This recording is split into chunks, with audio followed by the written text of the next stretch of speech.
We're in Midtown Toronto, and we are in a newly constructed home that we worked on right from the start with the homeowners. It took about 18 months, start to finish. They've got 3 kids and a dog, and they're busy, and they really wanted an open space, but they wanted defined zones. So especially with the ground floor, it really feels like one room, but there are areas for dining, entertaining, relaxing. There's a bar, things like that. The entry foyer, we really wanted to have some fun with the space to reflect the client's personality. We chose a bolder black and white patterned wallpaper, and this works because it's a small space, so it really helps define the area. We also used a porcelain floor tile, large format, so that it's low maintenance. It's a young family, busy, they don't want anything to be too precious. So we picked materials that are cost effective, but also very durable.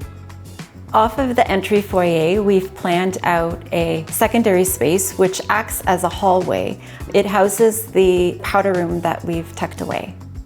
This secondary hallway is at the front of the house, so it's very, very light and bright. And that was the other intention of having it there also, was that we could bring light into the space, but without feeling exposed off the street, because it's just a pass through. So you're not sitting and lounging.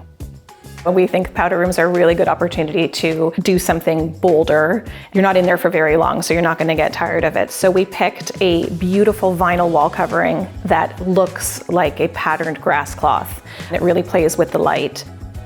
We paired that with a dark marble countertop, and then we just have a touch of gold in the wall sconces. It just really helps finish off the space.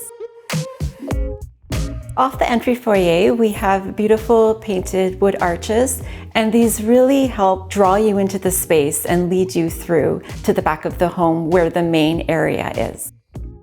The back of the house is where they spend most of their time. They have a beautiful backyard with a pool, and they wanted the outside to be an extension, so there's an indoor-outdoor feel.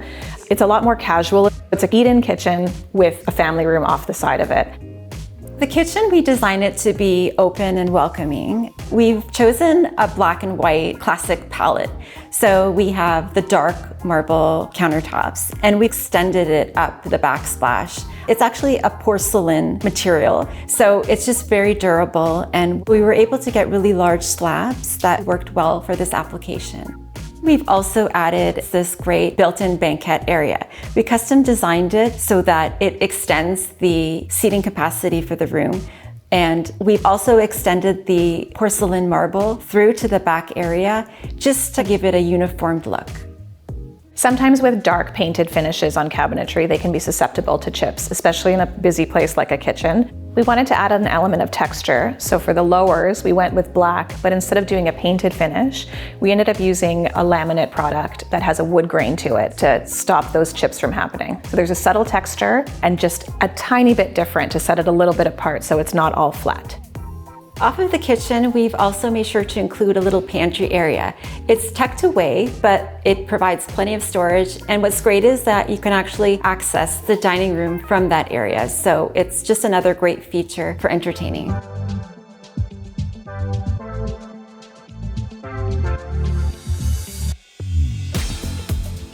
In the family area, we were sure to give them plenty of seating. We've got a really large sectional, and we also added a few side chairs that actually swivel, so they're great for entertaining.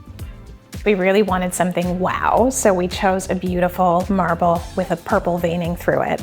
It's something that really stands out in the space, but it's not overly loud. For the firebox itself, we wanted something that played with the proportions of it, but we didn't want the fireplace to be really wide, so we have a standard size fireplace, and on the sides we've got custom metal ribs that extend it to match the width of the slab.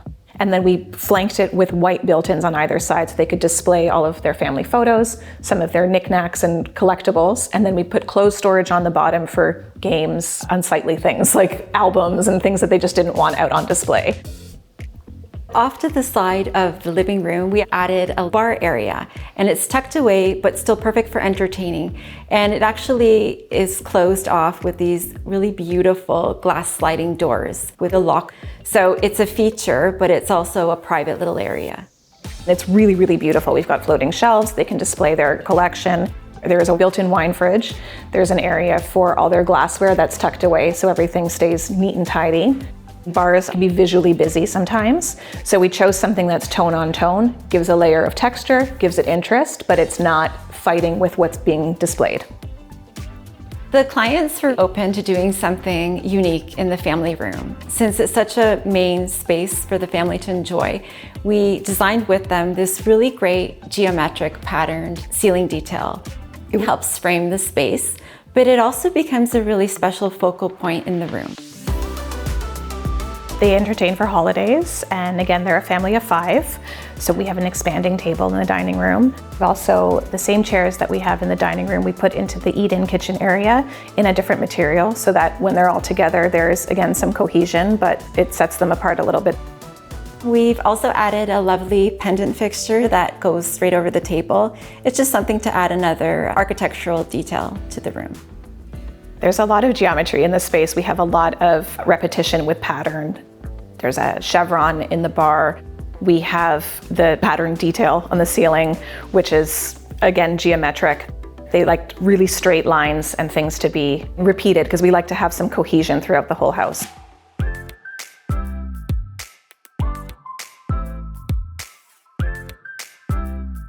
It's really rewarding when we hear from the clients and learn about how much they're really enjoying and really utilizing the spaces.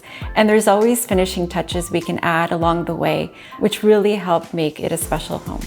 And it's intentional. We really want people to live in their homes. We don't want anything to be too precious. Your needs change and your tastes evolve. So we try and start with something that's very classic, and then we add to it. Our favorite part of the job is the relationships that we have with the clients. Doing residential design, we're talking about how you really live in a space and where you are at your most vulnerable, and we're a part of that.